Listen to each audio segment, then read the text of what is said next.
Good morning, student. I hope we all are very well.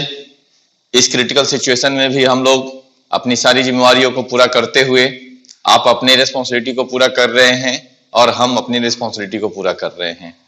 और इसी के बीच जो है हमारा जो टॉपिक बायोमॉलिक्यूल है अब वो कंप्लीट होने पे है और इस चैप्टर का अच्छे से रिवीजन करते हुए आपको इस संडे को टेस्ट भी देना है इसी चैप्टर का। टेस्ट के लिए सबसे इंपॉर्टेंट बात यह है कि आप अपने नोट्स का बार बार रिवीजन कीजिए।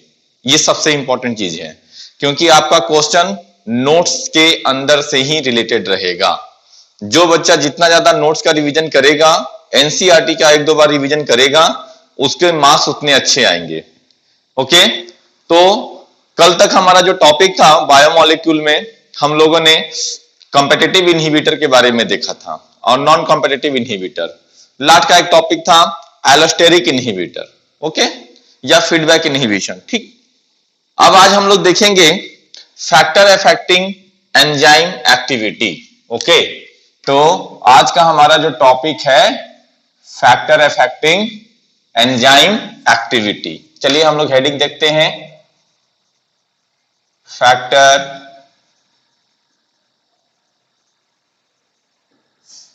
अफेक्टिंग एंजाइम एक्टिविटी, यानी एंजाइम का जो फंक्शन, जो एक्टिविटी है वो किस किस फैक्टर से अफेक्टेड होता है। एंजाइम की एक्टिविटी सबसे पहले अगर फर्स्ट की हम लोग बात करें तो एंजाइम की एक्टिविटी में 3 फैक्टर या 4 फैक्टर को इंपॉर्टेंट देखना है। ओके, तो फर्स्ट में देखेंगे हम लोग टेम्परेचर। टेम्परेचर एक इंपॉर्टेंट फैक्टर है, पहले भी आपको हम बता चुके हैं। एंजाइम के प्रॉपर्टी में भी हमने बताया था कि एंजाइम का काम करने का जो तरीका है वो एक पार्टिकुलर टेम्परेचर पे करता है। जैसे जनरली एंजाइम जो है वो 25 टू 35 डिग्री सेल्सियस पे नॉर्मली काम करते हैं, और अगर उस टेम्परेचर से अगर हम लोग टेम्परेचर को बढ़ा दें तो एंजाइम डिनेचुरेशन भी हो सकता है, क्योंकि प्रोटीन, एंजाइम क्या है, प्रोटीन, और हाई टेम्परेचर पे प्रोटीन का डिनेचुरेशन होता है। पहला बात तो ये समझ गए। अगर टेम्परेचर को लो कर देंगे तो एंजाइम जो है वो क्या होगा, इनएक्टिव हो जाएगा, यानी काम करना स्लो कर देगा। बात समझ में आ रही है?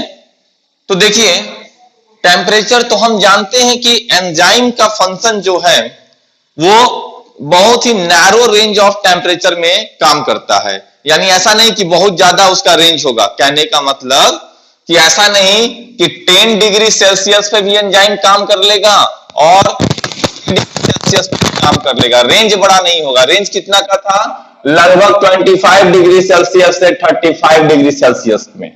तो इसी चीज को कहते हैं हम लोग कि enzyme function in very narrow range of temperature. तो enzyme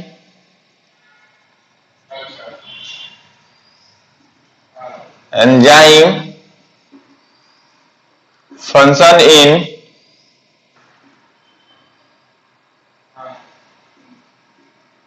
narrow range of enzyme function in narrow range of temperature, यानी एंजाइम बहुत ही कम टेम्परेचर के रेंज में काम करता है। रेंज देख सकते हैं, जैसे एग्जांपल के रूप में क्या लिए, 25 डिग्री सेल्सियस से तो कितने के बीच का रेंज है, सिर्फ 10 डिग्री सेल्सियस के बीच का रेंज है। अब एंजाइम जिस टेम्परेचर पे सबसे ज्यादा वर्क करके दिखाता है, एक पार्टिकुलर टेम्परेचर पे, जिस पार्टिकुलर डिग्री सेल्सियस पे या जिस पार्टिकुलर टेम्परेचर पे जो एंजाइम सबसे ज्यादा वर्क करके दिखाता है, वह टेम्परेचर उस पार्टिकुलर एंजाइम का ऑप्टिमम टेम्परेचर कहलाता है। ऑप्टिमम का मतलब कि उस रेंज से अगर टेम्परेचर को और बढ़ा देंगे तो वो एंजाइम बर्बाद हो जाएगा, और उस टेम्परेचर से अगर नीचे करेंगे तो एंजाइम की एक्टिविटी स्लो डाउन हो जाएगी, यानी कम हो जाएगा। तो उसी को कहते हैं हम लोग ऑप्टिमम टेम्परेचर या optimum temperature for the enzyme. आपको ये बात थोड़ा सा ध्यान में रख के चलना पड़ेगा, ठीक है। तो इस चीज को लिखते हैं हम लोग, कहते हैं temperature at which at which enzyme attain its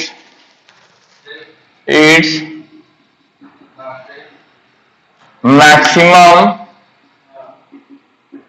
activity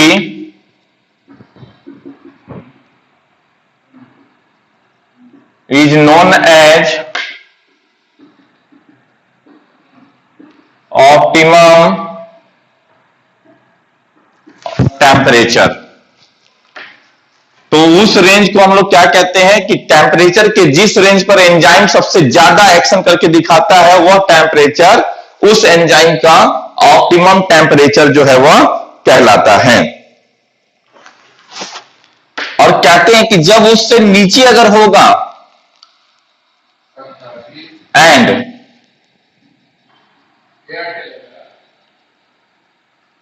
temperature will and temperature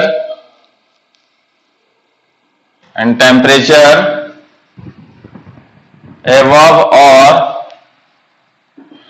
decline from optimum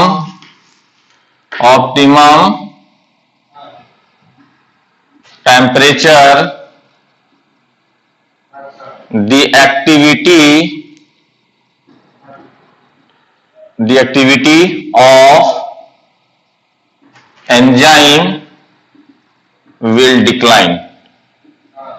कहने का मतलब बेटा अगर मान लीजिए एग्जाम्पल के तौर पे कि यह एक माल्टेज एंजाइम है, ओके समझ लो अभी यहां पर ये पूरी बातों को।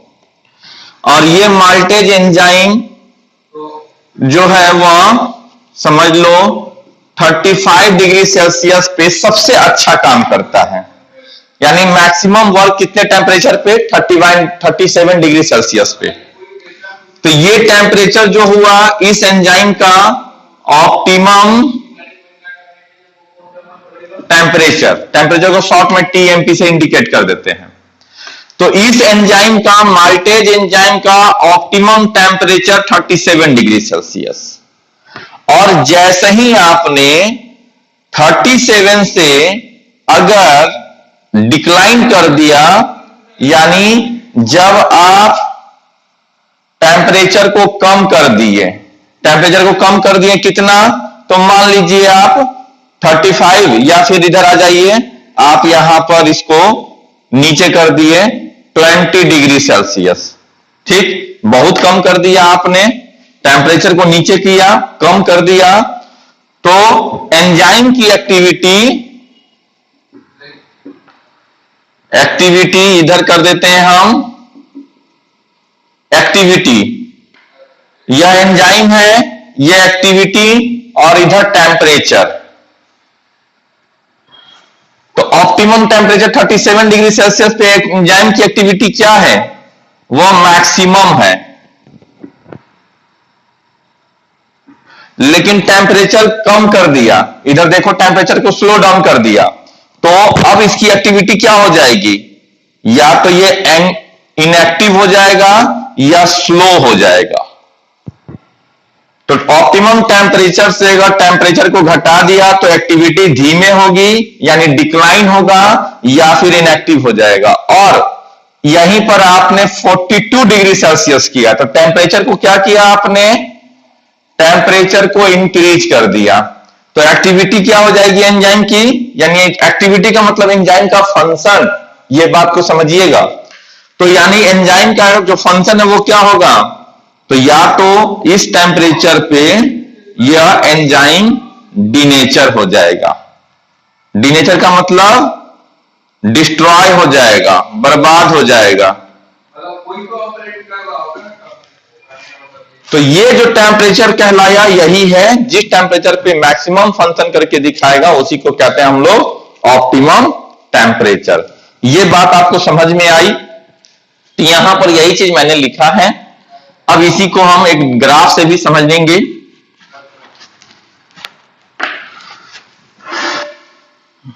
अब इसमें एक दो बातों को और हम लोग नोट डाउन करेंगे, ठीक है। तो कहते हैं कि लो टेम्परेचर लो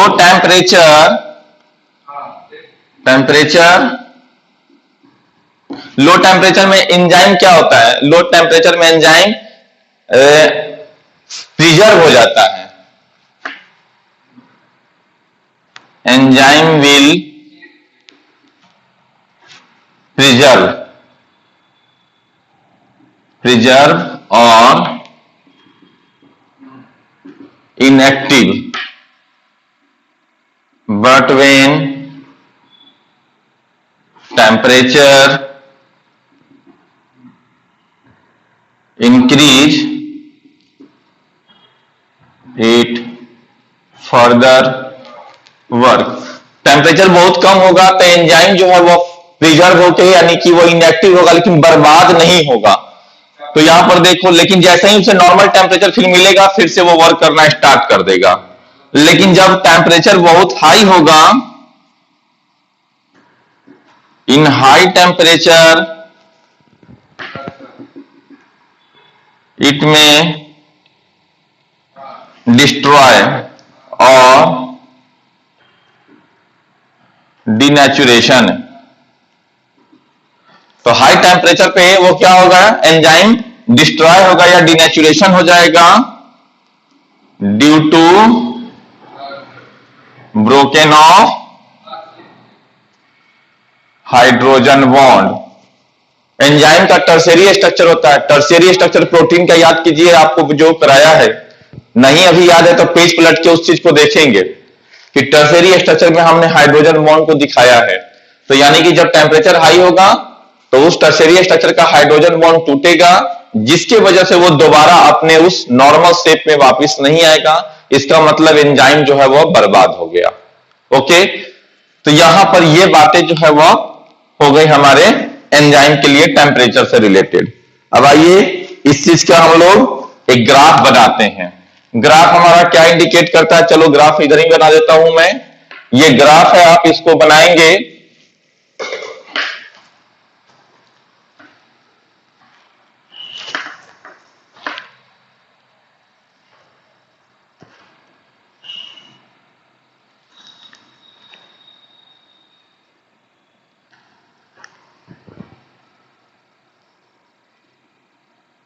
ये ग्राफ हुआ, इधर टेम्परेचर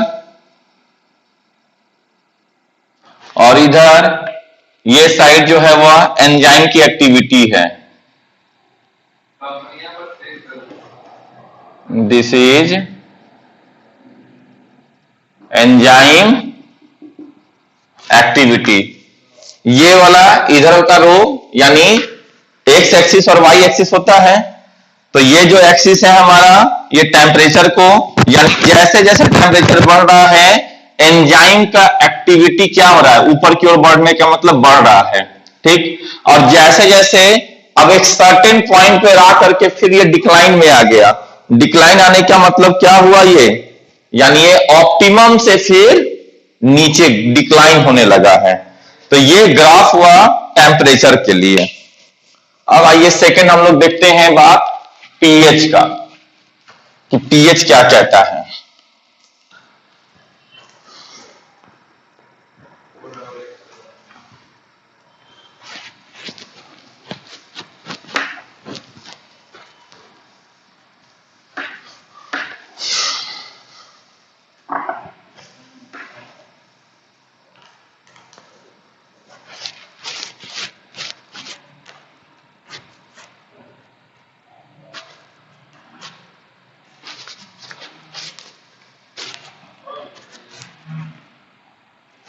अब पीएच में देखिए, तो सेकेंड जो फैक्टर है, first factor temperature and second factor is pH. PH में क्या बताया था मैंने आपको कि हर एक एंजाइम का एक अपना काम करने का पार्टिकुलर पीएच होता है। जिस पार्टिकुलर पीएच पे एंजाइम अपना मैक्सिमम एक्टिविटी दिखाता है, वह पीएच उस एंजाइम का ऑप्टिमम पीएच कहलाता है। जैसे ऑप्टिमम टेम्परेचर था तो जिस पार्टिकुलर पीएच पे एंजाइम अपना मैक्सिमम एक्टिविटी दिखाएगा उसी पीएच को हम लोग क्या कहते हैं, ऑप्टिमम पीएच, या उस एंजाइम का वो पार्टिकुलर पीएच हो गया। ठीक है, तो कहते हैं every enzyme have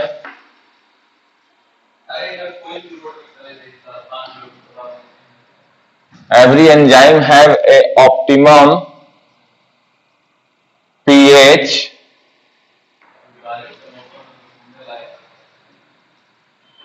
at which it show maximum activity. तो यानी ऑप्टिमम पीएच, तो जिस पीएच पे वो मैक्सिमम एक्टिविटी को दिखाता है। ठीक है, अब कहता है कि हाई और low pH decline the activity of enzyme.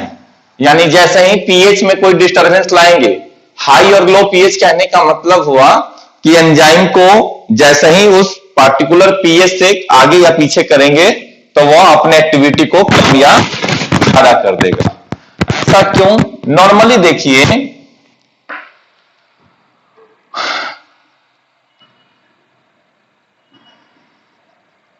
Normally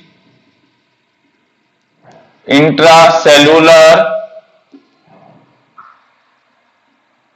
enzymes are work in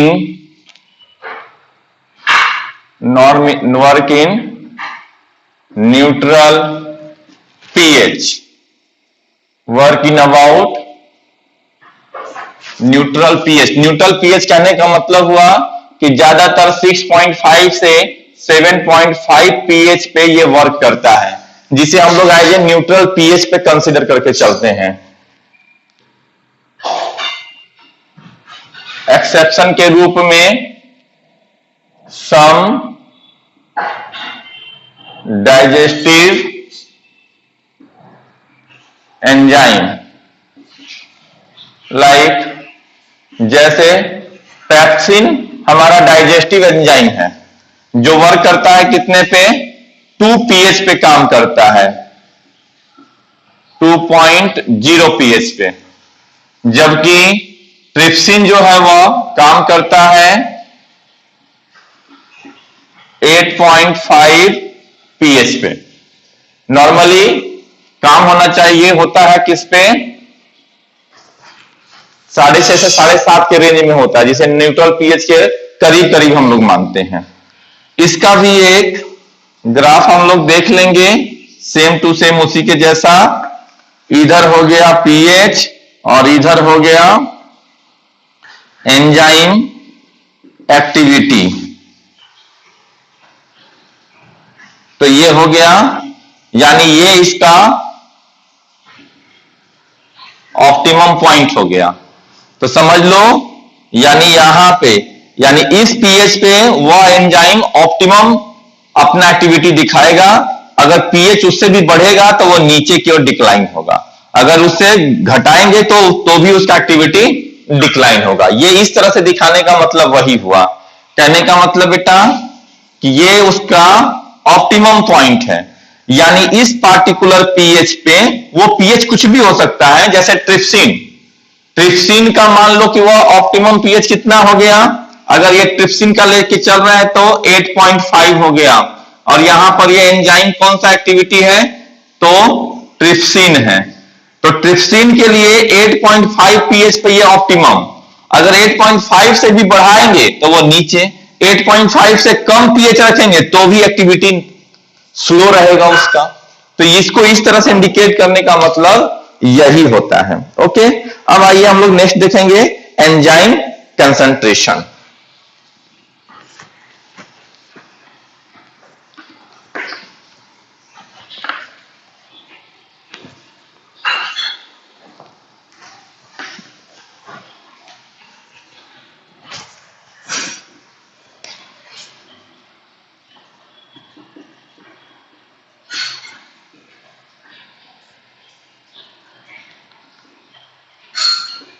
enzyme का कंसंट्रेशन।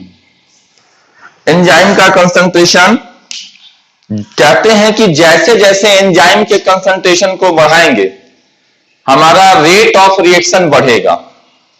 रेट ऑफ रिएक्शन क्यों बढ़ेगा? जितना ज्यादा एंजाइम डालेंगे रेट ऑफ रिएक्शन को बढ़ा देगा, लेकिन कब तक बढ़ाएंगे? एक ऐसा तो टाइम आएगा ना कि जब रेट ऑफ रिएक्शन पे कोई इफेक्ट नहीं पड़ेगा, कितना भी एंजाइम बढ़ा दे। क्यों? सबस्ट्रेट की क्वांटिटी तो फिक्स रखी है ना भाई आपने। तो सिंपल समझो कि एक गिलास पानी में आपको चीनी को घुलाना है, चीनी डालना होगा वाटर में। अब आपने एक गिलास पानी में 1 चम्मच शुगर डाला है और उसे आप क्या कर रहे हैं? सोलुबलाइज कर रहे हैं। थोड़ा तेजी से सोलुबल होगा, 2 चम्मच और डालें, ठीक है, थोड़ा सा तेजी से और होगा, लेकिन कंटिन्यू शुगर को मिलाते चले जाएंगे। एक टाइम ऐसा आएगा कि अब शुगर का सोलुबलाइजेशन काफी स्लो डाउन हो जाएगा।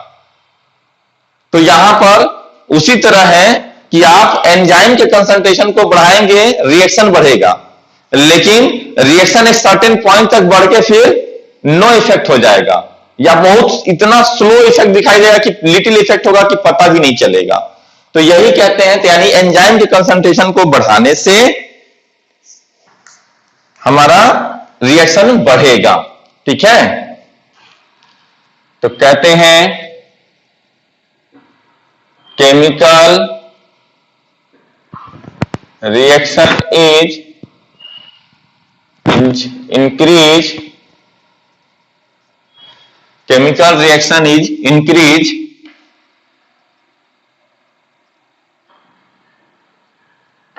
when enzyme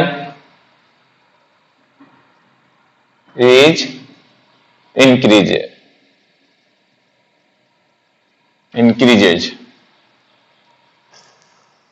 केमिकल रिएक्शन जो है वो इंक्रीज करेगा जब एंजाइम को हम लोग क्या करेंगे? इंक्रीज करेंगे। लेकिन अप टू ए पॉइंट, अब यहां पर एक बात लगानी पड़ेगी, अप टू ए पॉइंट, यानी एक पॉइंट तक increases up to a point. And अब इस पॉइंट से भी अगर ज्यादा ऐड करेंगे तो वो क्या होगा? रिएक्शन के रेट को बढ़ा नहीं पाएगा, यानी मैक्सिमम एफिनिटी अपना ले लिया, उसके बाद भी आप क्या करेंगे?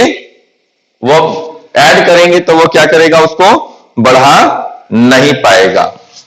और इसी पॉइंट को हम लोग कहते हैं इट इज नोन एज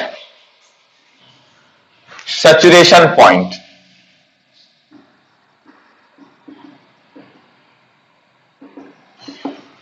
और अगर आपने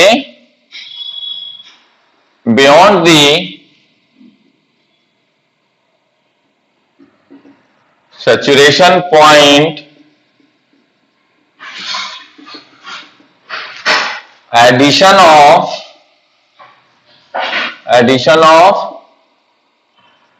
enzyme, so no effect or very little effect। उस पॉइंट से भी ज्यादा अगर एंजाइम बढ़ाते चलेंगे तो कोई, या तो वो आपको वो डिफरेंस दिखाई नहीं देगा, ठीक है। अब फोर्थ में आते हैं, इंपॉर्टेंट फैक्टर है हमारा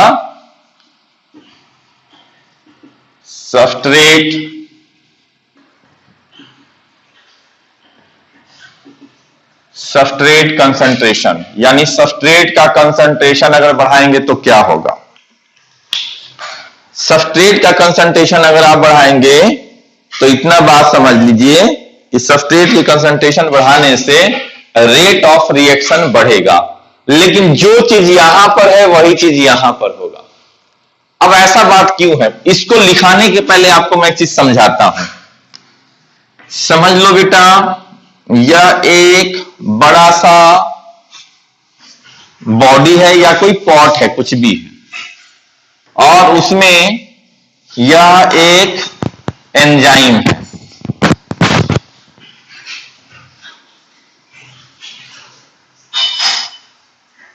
ये एंजाइम नहीं है, मतलब एक एंजाइम नहीं है, ऐसे बहुत सारे एंजाइम हैं, ठीक। और इस एंजाइम में 1 2 3 4 5 6 7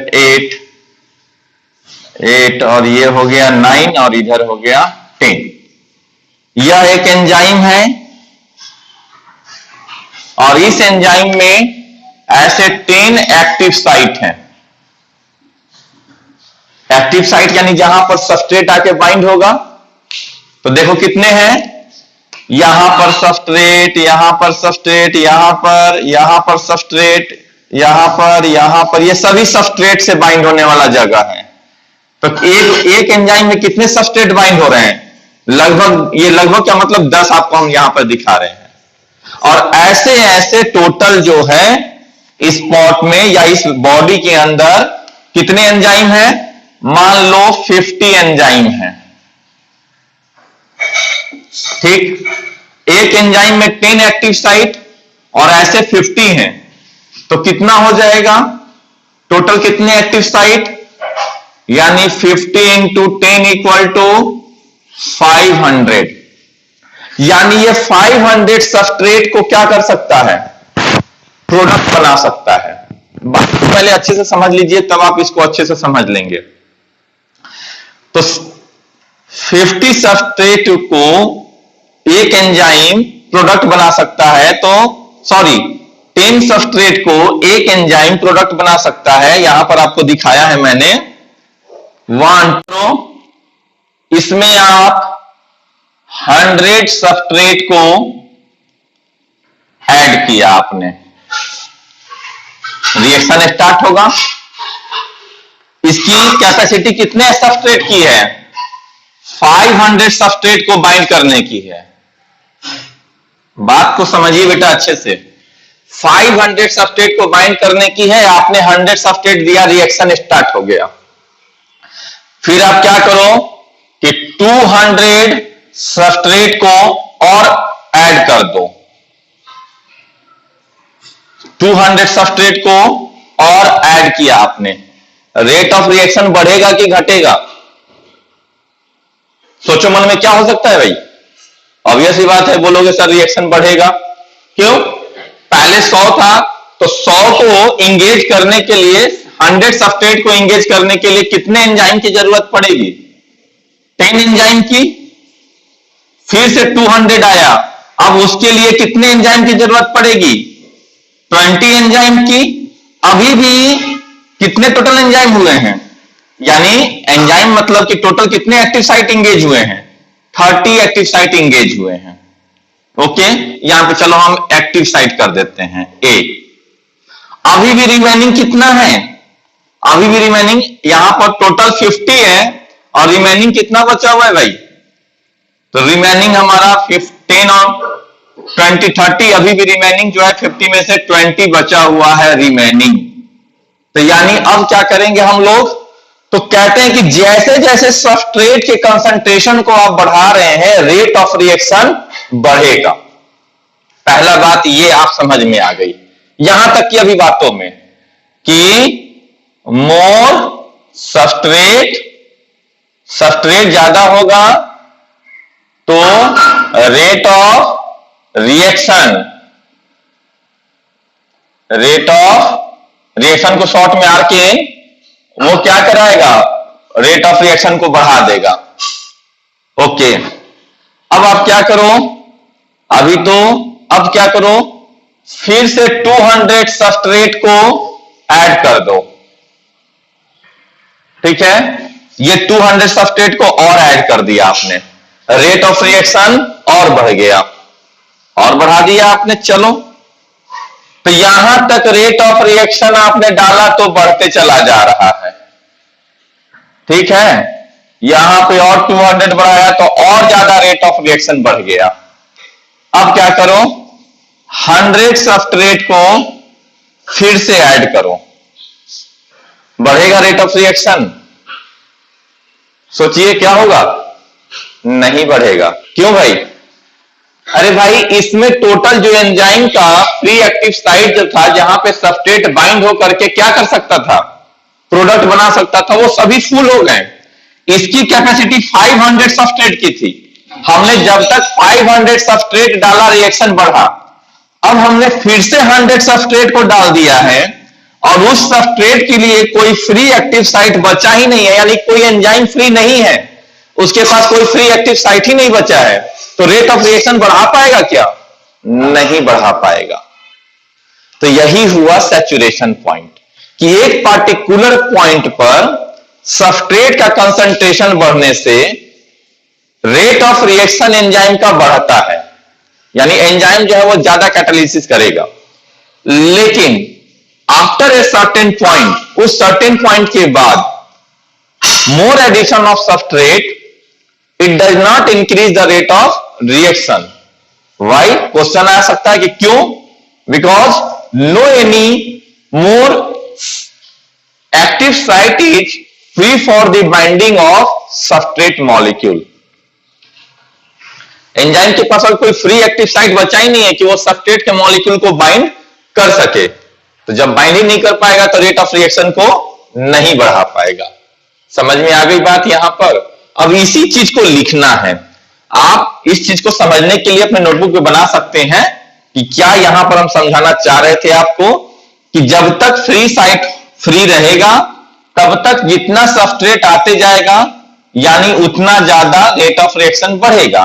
जैसे ही सबस्ट्रेट का, अब ज्यादा सबस्ट्रेट मिलाने से भी अगर कोई एक्टिव साइट खाली नहीं है एंजाइम में, या नंबर ऑफ एंजाइम ज्यादा नहीं है, यानी free molecule of enzyme is not available in the reaction centre that bind with substrate molecule, it will not increases the reaction. तो वो रिएक्शन को इंक्रीज नहीं करवा पाएगा।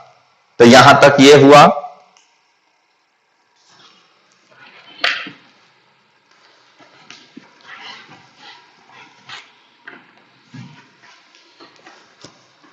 तो लिखते हैं अब।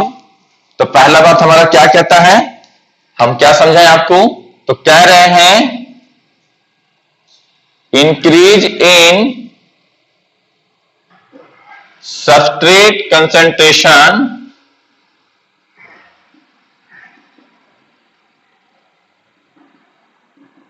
increases the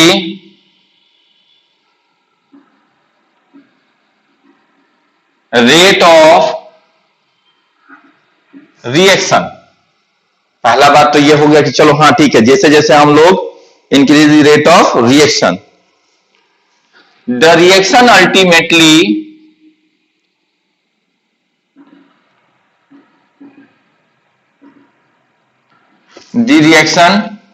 अल्टीमेटली यानी कि जितना ज्यादा हम लोग सबस्ट्रेट को मिलाते चले जाएंगे तो रिएक्शन जो है वो अब अल्टीमेटली क्या होगा?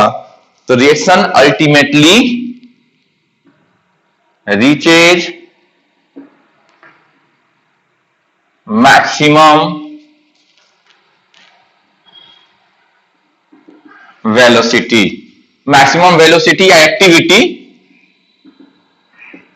कुछ भी कर सकते हैं, ऐसा कुछ ही नहीं, यानी मैक्सिमम वेलोसिटी यानी अपने सबसे फास्टेस्ट स्पीड पे पहुंचेगा, मैक्सिमम वेलोसिटी पे। ठीक है। अब कहते हैं जब मैक्सिमम वेलोसिटी पे पहुंच गया यानी फिर क्या होगा? Which is not exceeded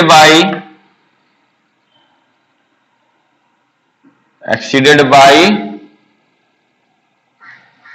more addition of substrate। जब एक बार फाइनली मैक्सिमम वेलोसिटी पे पहुंचा, अब उसको हम लोग दोबारा और ज्यादा एक्सीड नहीं करा सकते हैं। कैसे? तो सबस्ट्रेट को मिलाने से। क्यों? Because no any free active site is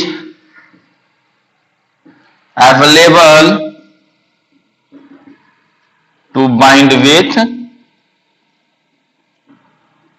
substrate, जो सबस्ट्रेट के साथ बाइंड कर सके। अब सबस्ट्रेट के साथ बाइंड करने के लिए उसके पास अब फ्री नहीं बचा हुआ है। ओके, इसी का एक ग्राफ हम लोग इस तरह से बना सकते हैं।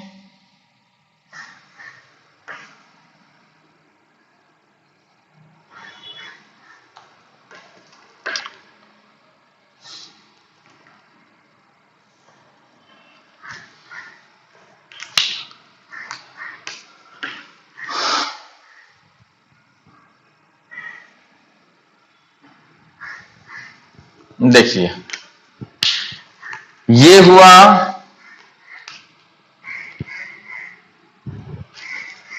ये जो इस तरह से ग्राफ जा रहा है, ये ऐसे रिएक्शन का ग्राफ है जिसमें एंजाइम नहीं है। ठीक है, और ये जो इस तरह का ग्राफ दिखाए हैं तब जब एंजाइम का एडिशन हुआ है, यानी एंजाइम आने से रेट ऑफ रिएक्शन कितना तेजी से बढ़ा है। तो ये इस चीज को इंडिकेट करने के लिए है। ओके, इधर हो गया वेलोसिटी ऑफ रिएक्शन, नीचे में हमारा ये सबस्ट्रेट।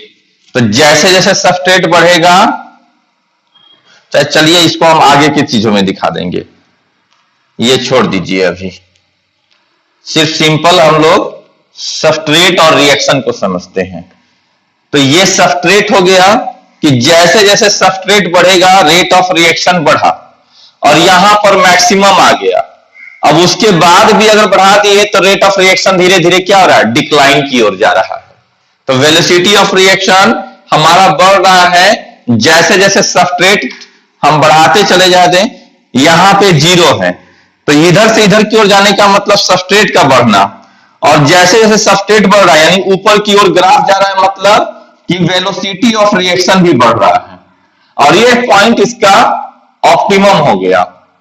ठीक है, यानी मैक्सिमम वेलोसिटी पे पहुंचा है, ये वाला पॉइंट सबसे टॉप पॉइंट। और उसके बाद अब धीरे धीरे डिक्लाइन की ओर आ रहा है। तो ये इस चीज को इंडिकेट करता है। अब ये क्या हो गया, इसको हम लोग क्या कह देंगे, दिस इज वी मैक्स। ये वाला पॉइंट जो हुआ ये वी मैक्स हुआ। यहां पर ऑफ कर दिया और इसको इंडिकेट कर देते हैं हम लोग वी मैक्स से। अब क्या होगा, वी मैक्स के बाद भी अगर हम लोग सबस्ट्रेट का कंसंट्रेशन बढ़ाते चले जाए तो धीरे धीरे डिक्लाइन होते चला जाएगा। डिक्लाइन होते होते एक ऐसा पॉइंट आएगा कि जब वो अपने मैक्सिमम वेलोसिटी का आधा हो जाएगा। तो मैक्सिमम वेलोसिटी का जब मान लो कि यहां पे आधा हो गया, हाफ। ठीक है, तो जो इसका मैक्सिमम वेलोसिटी है और उसके बाद भी सबस्ट्रेट को बढ़ाते चले गए तो वो अपने मैक्सिमम वेलोसिटी का हाफ हो जाएगा। इसी को बोलते हैं हम लोग के एम, यानी हाफ वी मैक्स। और के एम का मतलब होता है माइकलिस कांस्टेंट, एक साइंटिस्ट का नाम है। तो अब इसी सबस्ट्रेट वाले टॉपिक में ही हम लोग समझेंगे कि माइकलिस मेंटेन कांस्टेंट क्या होता है। ओके, तो हमारा अभी इसी में सबस्ट्रेट वाले टॉपिक में ही हमारा हेडिंग है Michaelis Menten constant.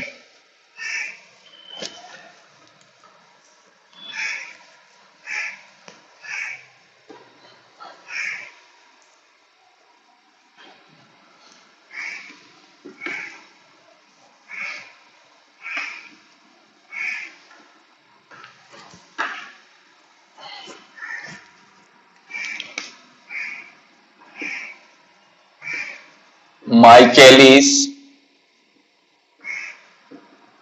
Maintain constant.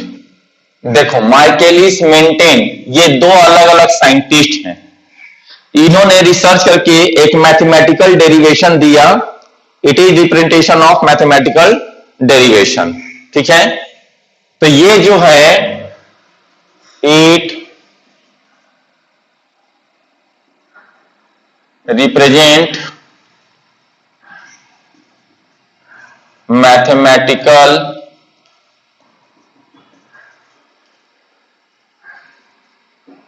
derivation. It represent mathematical derivation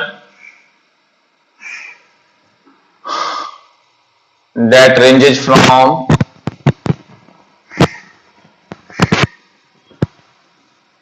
10 to the power -1 to 10 to the power -6 m मोल के लिए, ठीक है। यानी किसी एंजाइम का 10 to the power -1 होगा तो किसी एंजाइम का 10 to the power -6 होगा। तो ये रेंज हुआ। एंजाइम बहुत सारे हैं ना, एक दो एंजाइम थोड़े ना है, थाउजेंड्स ऑफ एंजाइम है। तो हर एंजाइम का एक अपना माइकलिस मेंटेन कांस्टेंट होता है, ठीक है, सिर्फ एलोस्टेरिक एंजाइम को छोड़ के। अभी आएंगे वो बात, हम लोग लिखेंगे आगे। तो पहले ये देख लीजिए, तो माइकलिस मेंटेन कांस्टेंट कहता क्या है हमारा? माइकलिस मेंटेन कांस्टेंट हमारा क्या कहता है कि सबस्ट्रेट के जिस कंसंट्रेशन पे जो maximum velocity of enzymatic reaction है वो हाफ हो जाए, उसी को हम लोग कहते हैं माइकलिस मेंटेन कांस्टेंट। यानी जिस सबस्ट्रेट के कंसंट्रेशन पे एंजाइमेटिक वेलोसिटी अपने मैक्सिमम का हाफ हो जाए, यानी हाफ यहां पे आधा हो जाए। तो कब हाफ होगा? कि जब हम लोग सबस्ट्रेट को और मिलाते जाएंगे मिलाते जाएंगे मिलाते जाएंगे, जैसे जैसे सबस्ट्रेट को बढ़ाएंगे वो वेलोसिटी को बढ़ाएगा, एंजाइमेटिक रिएक्शन बढ़ेगा। लेकिन एक टाइम ऐसा आएगा जब डिक्लाइन होना चालू होगा, और डिक्लाइन होते होते होते या क्या होगा, वो घट के हाफ हो जाएगा। कहने का मतलब हुआ कि हम धीरे धीरे बाइक के स्पीड को बढ़ा दिए, ठीक। जितना एक्सीलेटर देंगे बेटा गाड़ी तेजी से भागेगी।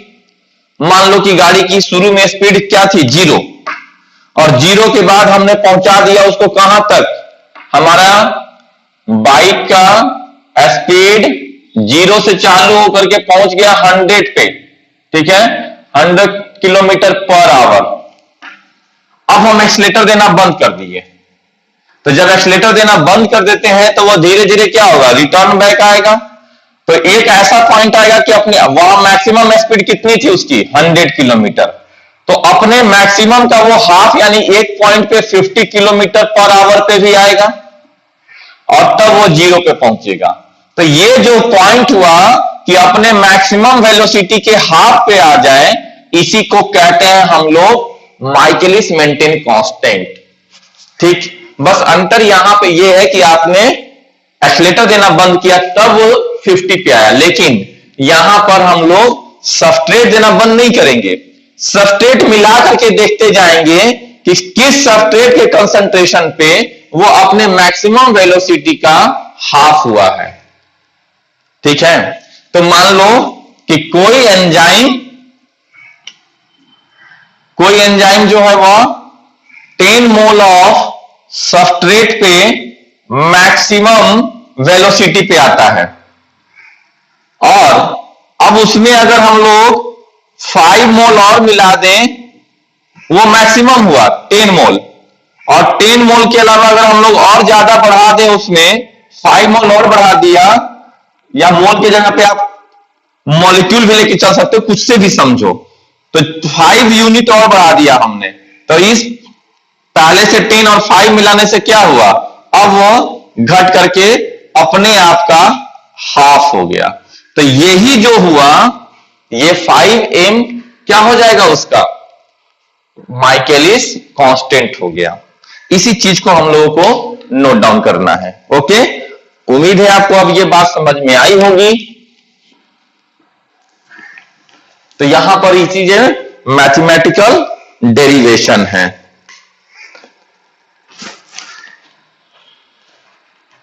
तो इसको लिखिए हैं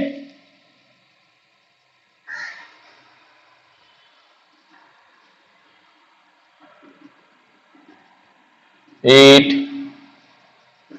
indicates the substrate concentration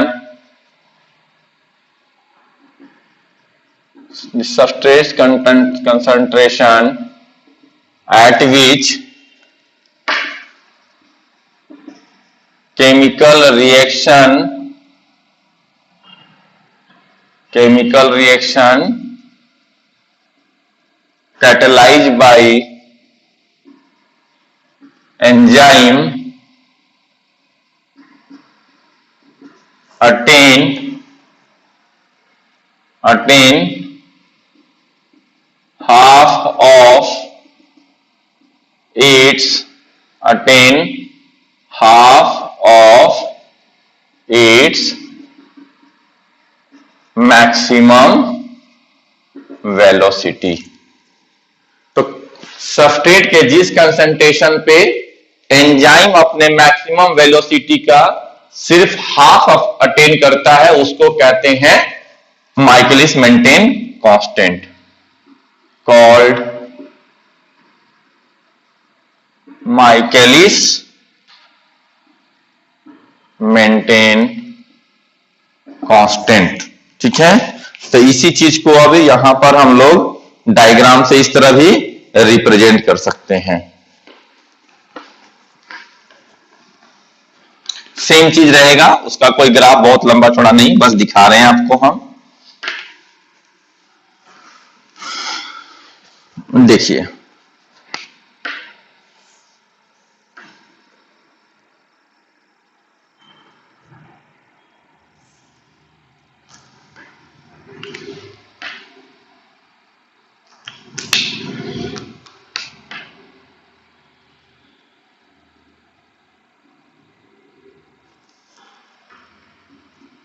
ठीक है ना, ये हो गया V मैक्स, यहां पर 0 और इस V मैक्स का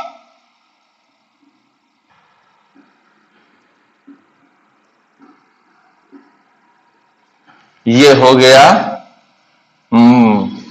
माइकेलिस, M for Michaelis, K for constant. Okay, अब यहां से देखिए इधर जो है वो V मैक्स का मतलब इधर का ग्राफ क्या कर सकता है, तो ये दिखा रहा है आपको रेट ऑफ रिएक्शन को, रेट ऑफ रिएक्शन को, और इधर क्या दिखा रहा है, सबस्ट्रेट के कंसंट्रेशन को। जैसे जैसे सबस्ट्रेट बढ़ा रहे हैं वैसे वैसे रेट ऑफ रिएक्शन बढ़ते चला जा रहा है। अब उसमें एक हमने लिखा है यहां पर ये, तो ये जो ग्राफ जा रहा है तो ये है रिएक्शन विदाउट एंजाइम। तो जब एंजाइम को नहीं मिलाते हैं तो ये ग्राफ का रिएक्शन इस तरह से इतना स्लो रहेगा, और एंजाइम मिलाते हैं तो रिएक्शन इतना फास्ट है। ठीक, और जैसे जैसे सबस्ट्रेट बढ़ेगा वैसे वैसे यहां पर ये पॉइंट या क्या हुआ, इस लेवल को और इस लेवल को मिलाते हैं तो सबस्ट्रेट के इस पॉइंट पर V मैक्स है, और ये और सबस्ट्रेट बढ़ाएंगे तो ये नीचे की ओर आएगा। तो मान लो नीचे से और सबस्ट्रेट बढ़ाएंगे तो ये इसका हाफ यहां हो गया। समझ में आ गई बात, इसी को कहते हैं हम लोग माइकेलिस मेंटेन कांस्टेंट। ठीक है, अब चलिए माइकेलिस मेंटेन कांस्टेंट के बाद में अब हमारा ये टॉपिक कंप्लीट। इसके बाद एक टॉपिक देंगे हम लोग एक्टिवेशन एनर्जी। नेक्स्ट टॉपिक क्या है हमारा, तो वह है एक्टिवेशन एनर्जी।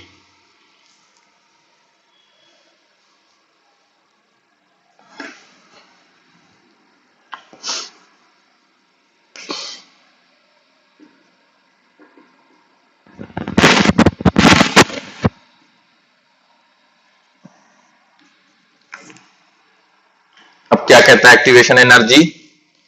एक्टिवेशन एनर्जी किसी भी रिएक्शन को स्टार्ट होने के लिए एक एक्सटर्नल सोर्स ऑफ एनर्जी की जरूरत पड़ती है, और उसी एक्सटर्नल सोर्स ऑफ एनर्जी को हम लोग कहते हैं एक्टिवेशन, यानी किसी काम को एक्टिवेट करने के लिए। आप गाड़ी में देखो, स्टार्ट जब करना हो तो थोड़ा सा एक्सीलेटर देना पड़ता है, और स्पार्क प्लग से उसे क्या करना पड़ता है, एक्टिवेट करना पड़ता है। आप किक मारते हैं या सेल्फ देते हैं, उससे थोड़ी सी चिंगारी निकलती है, तो वो एक्टिवेशन एनर्जी हुआ। तो उसी तरह यहां पर एक्टिवेशन एनर्जी का मतलब हुआ, तो कहते हैं N external source of energy is an external source of energy is required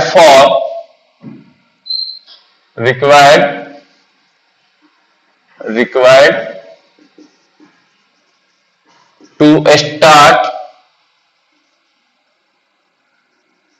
reaction, और इसी को कहते हैं कॉल्ड, कॉमा दे दिए, called activation energy, called activation, तो उसी को क्या कहते हैं हम लोग, activation energy. Activation energy increase करता है काइनेटिक एनर्जी को, तो activation energy increase kinetic energy, क्योंकि आपको पता है कि थाउजेंड्स ऑफ रिएक्शन हमारे एक सेल में होता है, और सभी सेल को जो रिएक्शन स्टार्ट करना है उसके लिए कितने ज्यादा, मान लो कि एक माल्टोज को ब्रेक करने के लिए 32 किलो कैलोरी एनर्जी की जरूरत है स्टार्ट करने के लिए, और वैसे वैसे थाउजेंड ऑफ, कहीं पर 9000 किलो कैलोरी की जरूरत है, तो इतना ज्यादा एनर्जी हमारा एक सेल कहां से खर्च ला कर पाएगा, दैट उतना एनफ एनर्जी हमारे लिविंग बॉडी में नहीं होता है कि सारे रिएक्शन को इस तरह से स्टार्ट कर पाए। तो एंजाइम का काम क्या है कि एंजाइम जो है इसी एक्टिवेशन एनर्जी के रिक्वायरमेंट को स्लो कर देता, लो कर देता है। तो enzyme decreases the requirement of activation energy, enzyme जो है उस एक्टिवेशन एनर्जी को कम कर देगा, तो कहते हैं enzyme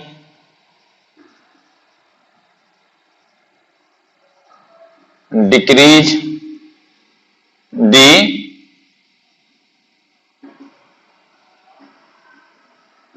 requirement of activation energy, तो वह एक्टिवेशन एनर्जी के रिक्वायरमेंट को क्या कर देगा, डिक्रीज कर देगा। Okay, activation energy for reaction. अब इसका भी एक हम लोग ग्राफ देखेंगे, आपको समझ में आएगी कि एक्टिवेशन एनर्जी का रोल आखिर क्या है। ठीक है,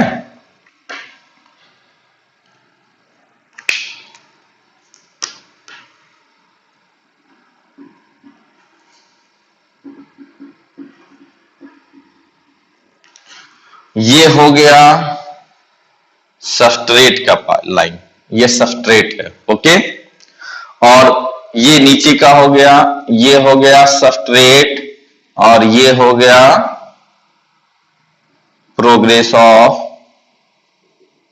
रिएक्शन। ठीक, प्रोग्रेस ऑफ रिएक्शन, तो इधर जो है वो हमारा बनेगा प्रोडक्ट, प्रोडक्ट मतलब ये हो गया P, ये सबस्ट्रेट कन्वर्ट होगा किसमें हमारा, तो प्रोडक्ट में कन्वर्ट होता है। ओके, और पोटेंशियल इधर हो जाएगा पोटेंशियल एनर्जी, ये हो गया पोटेंशियल एनर्जी। अब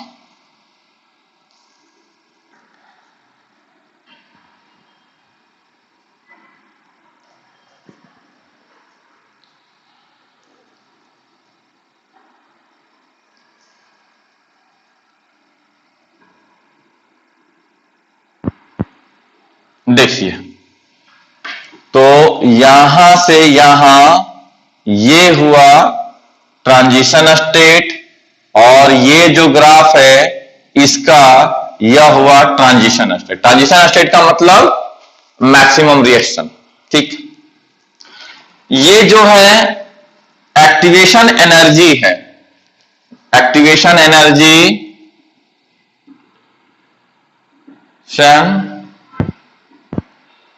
एनर्जी, और विथ एंजाइम, यानी कि जब एंजाइम अगर मिलाएंगे तो एक्टिवेशन एनर्जी की जरूरत कितनी कम हो गई है। तो एक्टिवेशन एनर्जी विथ एंजाइम, और ये जो है वह हो जाएगा एक्टिवेशन एनर्जी विदाउट एंजाइम। ये जो दिख रहा है ऊपर से लेके यहां तक, तो जब एंजाइम मिलाते हैं तो देखो जो जितनी हमें यहां सबस्ट्रेट से प्रोडक्ट बनने के लिए इतना लंबा चौड़ा गैप दिखाया हुआ है, यानी इतना ज्यादा एनर्जी की जरूरत थी, लेकिन जैसा ही एंजाइम मिलाए हम, हमारा रिएक्शन को इस तरह से प्रोसीड होना था, उसके जगह पर रिएक्शन हमारा इतना ही में प्रोसीड होकर के प्रोडक्ट में बन गया, नीचे आया मतलब प्रोडक्ट बना, और ये हो गया ट्रांजिशन स्टेट।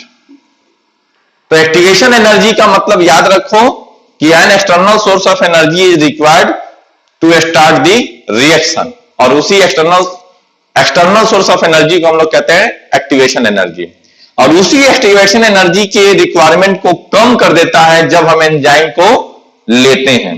तो यानी हमारा बॉडी इसीलिए एंजाइम बनाता है कि इतने सारे हमारे सेल के अंदर रिएक्शन हो रहे हैं, तो सभी के एनर्जी के रिक्वायरमेंट को कम कर देता है, ताकि आसानी से सारा रिएक्शन हमारे सेल के अंदर होता रहे। यहां तक की बात समझ गए? तो यही है एक्टिवेशन एनर्जी और फैक्टर अफेक्टिंग एंजाइम, ये सारी बातों को हम लोगों ने देखा है। ओके, अब इसके बाद में हमारा लास्ट टॉपिक बचा हुआ है, तो वह है एंजाइम का नाम, कि किसी एंजाइम को हम लोग क्या क्या नाम देते हैं। This is the last topic, हम लोग इसको नेक्स्ट क्लास में देखेंगे। Okay, thank you.